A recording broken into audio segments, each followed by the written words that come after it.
अजीज दोस्तों, जैसे कि सनी भाई ने बताया और चाचू ने भी बताया कि यहाँ ये घर का मसला है कि बाहर की नापाक रूहें इस घर के लोगों को तंग कर रही हैं। तो मेरा आज का जो मौजू है, जो आज का टॉपिक है, वो भी यही है कि बुरी रूहें आदमी में आती क्यों हैं, तंग क्यों करती है, और जाने के बाद जब फिर आती हैं फिर क्या होता है। आए हम कलामे मुकद्दस की तलावत करते हुए मुकद्दस मत्ती की अंजील उसका 12 बाब उसकी 43 से 45 आयत तक पढ़ेंगे। मुकद्दस मत्ती की अंजील 12 बाब, यहाँ पर लिखे जब नापाक रूह आदमी में से, पहले मैं तीनों आयत पढ़ता हूँ फिर आपको इसका मुतालिया करके बताऊंगा कि कलामे मुकद्दस हमें क्या सिखाना चाह रहा है। जब नापाक रूह आदमी में से निकलती है तो सूखे मकानों में आराम ढूंढती फिरती है और नहीं पाती। तब कहती है मैं अपने उस घर में फिर जाऊंगी जिससे निकली थी, और आकर उसे खाली और उजड़ा हुआ और रास्ता पाती है। फिर जाकर वो 7 रूहें अपने साथ बुरी हमरा ले आती है और वो दाखिल होकर वहाँ बसती हैं और उसे आदमी का पिछला हाल पहले से भी बदतर हो जाता है। इस जमाना के बुरे लोगों का हाल भी ऐसा ही होगा। पाक कलाम का पढ़ा जाना, सुना जाना हम सब के लिए बाइस से बरकत हो, खुदा का शुक्र हो, आमीन। मेरे अजीजों, पहली आयत जो हमें बताती है वो ये बताती है कि जब नापाक रूह आदमी में से निकल जाती है।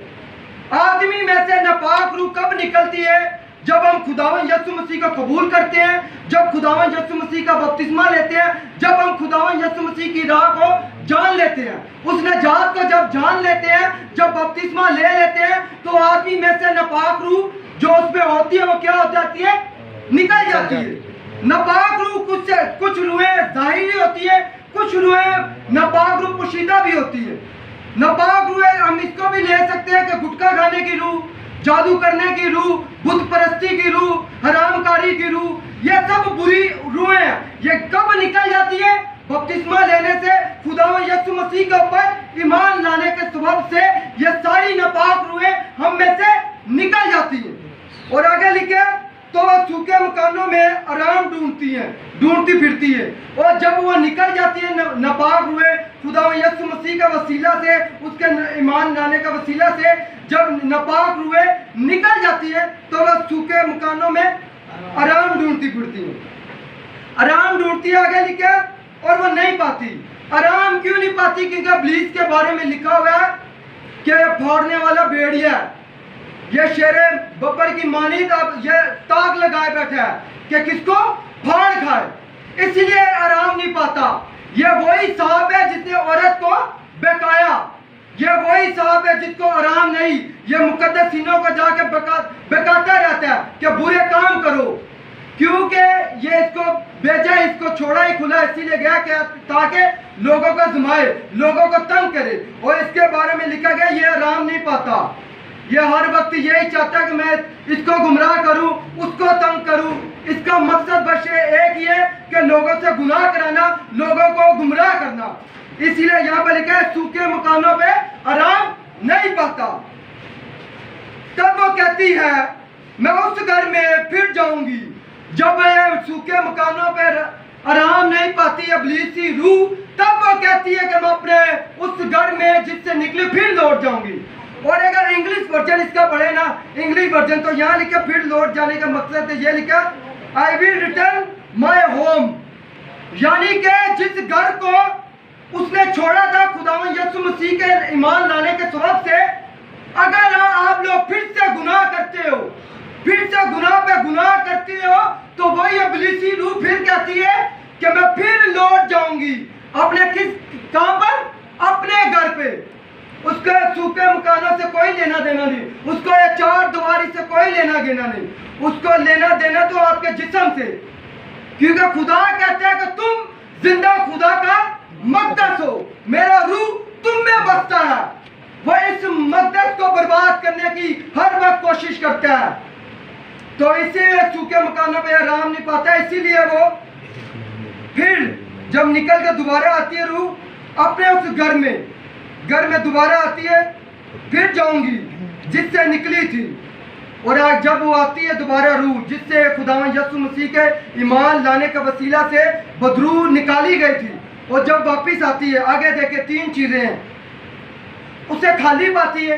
खाली किससे पाती है? जब आपने खुदावंद यीशु मसीह के ऊपर ईमान लाए तो आपको खुदावंद यीशु मसीह की रूह इनाम पे मिली। रूह मुकद्दस जो खुदावंद यीशु मसीह का जैसे बपतिस्मा लिया तो क्या लिखा?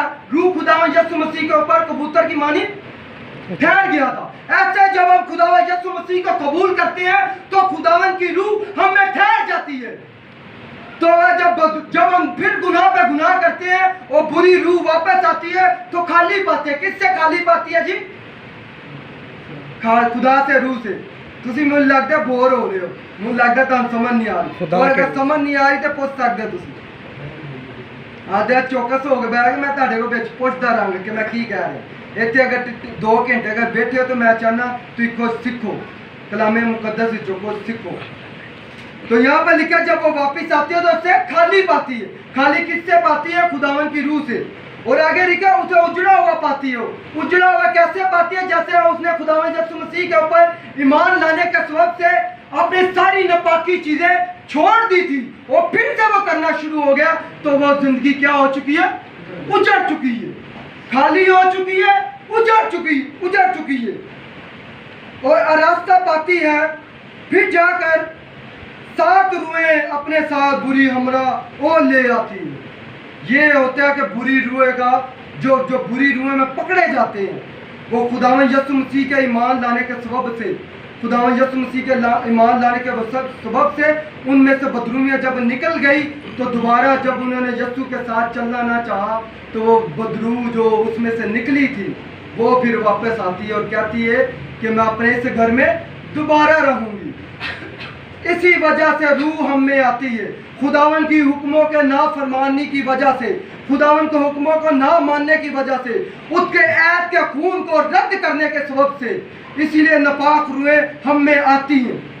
और आगे लिखे 7 बुरी रूहें हमरा और ले आती हैं और वो दाखिल होकर वहां बसती हैं और उस आदमी का पिछला हाल पहले से भी ज्यादा बदतर हो जाता है। पिछला हाल जो खुदावंद यीशु मसीह के ईमान जब लाए थे उससे पीछे जो उसका हाल था, और कबूल करने के बाद जब उसने फिर से गुनाह पर गुनाह किया तो उसका हाल कलामे मुकद्दस में लिखा है कि पहले से ज्यादा बदतर हो जाएगा। क्यों बदतर क्यों होगा? सवालिया निशान ये है, क्यों बदतर क्यों हुआ? क्योंकि खुदा ने दुनिया से ऐसी मोहब्बत रखी कि उसने अपनी इलाही जात को, खुदावन के बेटे को हमारी खताओं की खातिर, हमारी गुनाह की खातिर बख्श दिया। हमने उसे ऐद के खून को जब रद्द करते हैं तो खुदावन को गुस्सा आता है। तो खुदावन कहता है तू इस मकदस को बर्बाद करेगा तो मैं क्या करूंगा? तुम्हें बर्बाद कर दूंगा।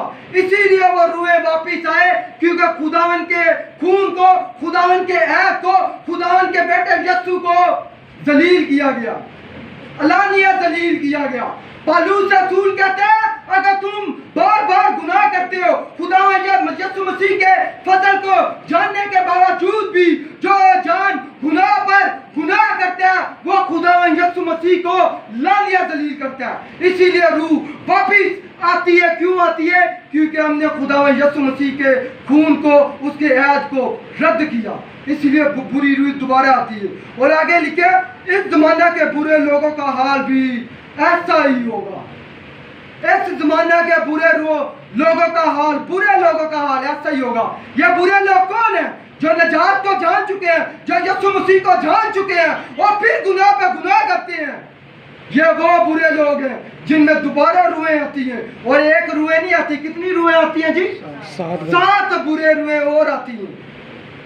मैं आपको कुछ बताना चाहता हूँ कि ये बुरी रूहें आती किस वजह से। कलाम मुकद्दस में से इस बात की तशरीह हम देखेंगे। मुकद्दस मत्ती की अंजील 8 बाब उसकी 31 से 32 है। 8 बाब 31 से 32 है। जी अल्लाह भाई, गरसीनियों का एक वाक़या आपने सुना होगा कि जिसके जो कब्रिस्तान में एक लड़का रहता है उसके अंदर क्या होता है? लश्कर, पूरा लश्कर होता है। तो उसके बारे वाक़या में पढ़ेंगे। जी अरदस भाई 30 से 31 से 32 है। उसने कुछ दूर बहुत से सूरों का गोल चल रहा था। बस बदरूहों ने उसकी मन्नत करके कहा कि अगर तू हमको निकालता है तो हमें सूरों के गोल में भेज दे। उसने उनसे कहा जाओ। वो निकलकर सूरों के अंदर चली गई। जाओ। आपने जैसे सुना कि खुदा बदरूहों ने क्या कहा था, हमें किस में जाने का हुक्म दे? सूरों में। तो मैं जब इस आयत को पढ़ रहा था तो मैंने खुदावन से पूछा कि खुदावन ये सूर ही कौन? कुत्ता भी हो सकता था उस जगह, कोई और जानवर भी हो सकता है, ये सूर ही क्यों? तो खुदावन में आ गए। खुदावन भी कहता है कि जाओ, चली जाओ। अब हम सूर देखेंगे और ये सूर का बहुत रिलेटिव है, ये आपस में बहुत बातें सेम है। जिसके अंदर जो दोबारा जो नापाक रूह आती है, ये कौन क्यों आती है? मुकद्दस मत्ती की इंजील उसका 6 बाब, उसका 7 बाब, उसकी 7 आयत। मुकद्दस मत्ती की इंजील 7 बाब, उसकी 6 आयत है खुदावंद। पांच चीजों, 7 बाब, उसकी 6 आयत। मैं पढ़ता हूँ। 5 चीजों कुत्तों को ना डाल दो और अपने मोती सूरों के आगे ना डालो, ऐसा ना हो कि वो तुम उनको पांव के नीचे रोंदे और पलट कर तुमको फाड़ खाएं। ये कलाम मुकद्दस का मोती जिनके आगे बोया गया, मैंने क्या बताया था पहले भी, नजात का ये मोती, नजात का ये कलाम सुनने के बाद जिन लोगों ने इसको रद्द किया, तो ये यहाँ पर लिखा सूर उसको पैरों तले रोन देंगे। ये सूर कौन थे? ये जिसके अंदर नापाक रूहें गए थे। ये सूर ही का क्यों तशबीह की? आप लोग सब जानते हैं कि कुत्ते की गसलत क्या होती है, वो अपनी काई करके चाटता है। और सूर की गसलत क्या होती है?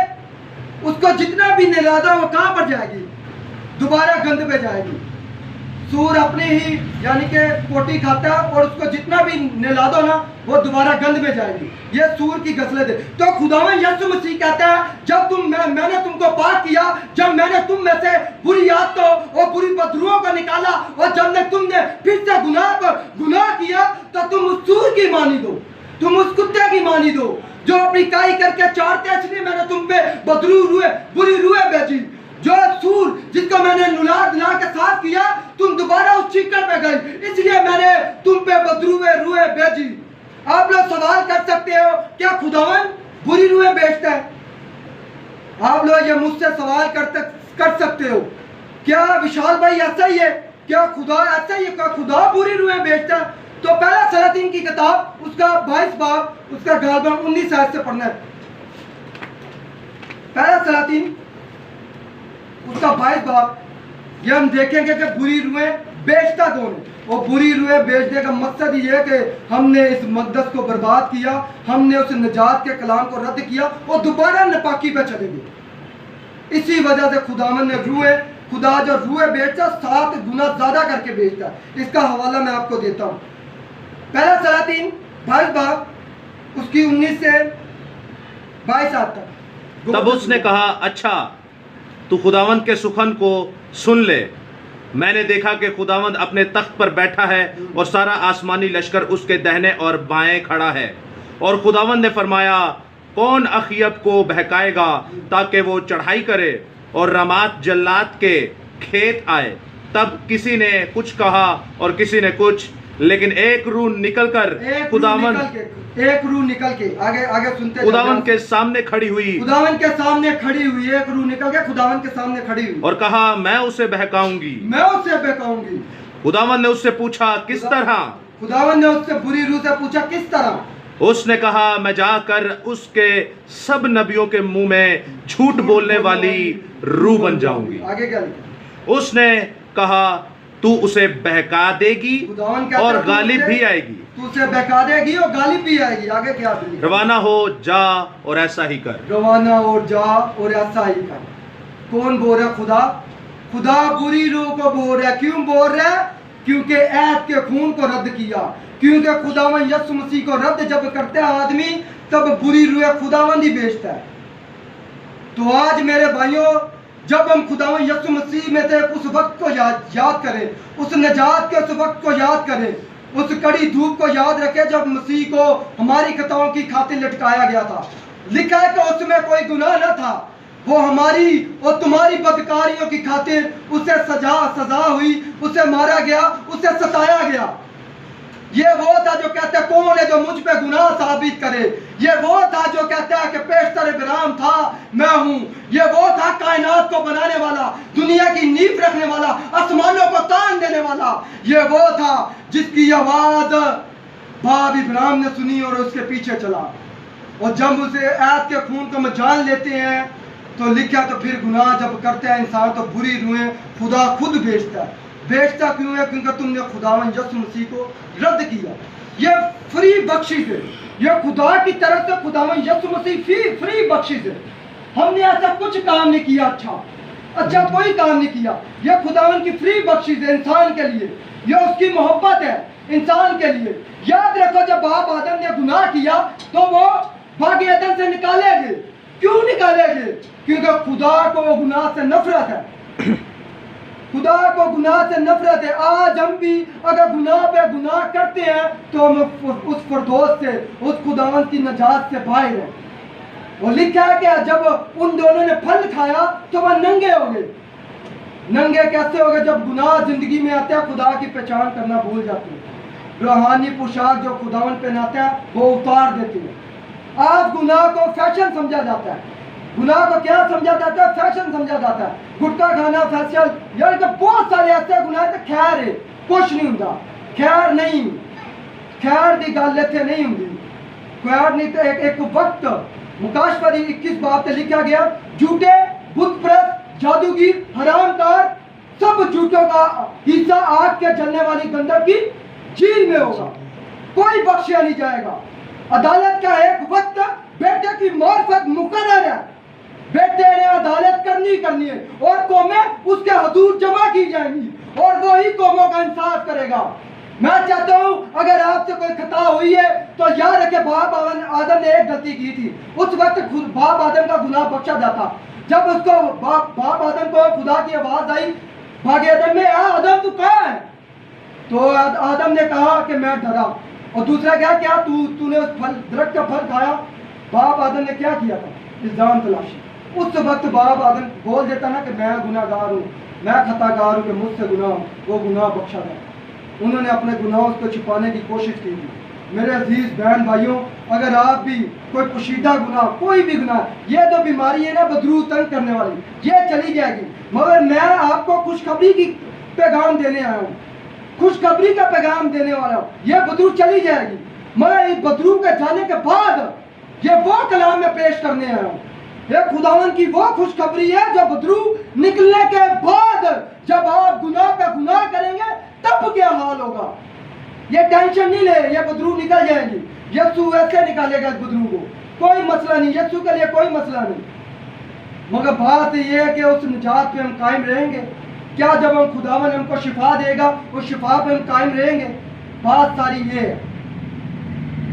तो मैं चाहता हूं कि जितने भी इधर मेरी बात को सुन रहे हैं, इस कलाम को सुन रहे हैं, अगर कोई भी खता है, कोई भी गुनाह है, जैसे हम बपतिस्मा लेके जब खुदावन के साथ चलते रहे हम फिर वैसे चले, तो खुदावन आपकी बीमारियों को, आपकी कमजोरियों को, आपकी लानतों को, हर एक चीज को दूर कर देगा।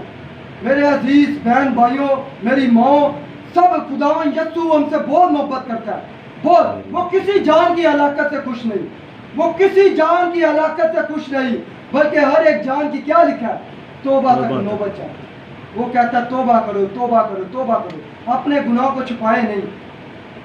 आप अगर फिर गुनाह करना शुरू हो गए थे तो खुदावन की निजात को फिर खुदावन के आगे गिर गिराए, माफ़ी मांगे, वो खुदावन की राह में चले।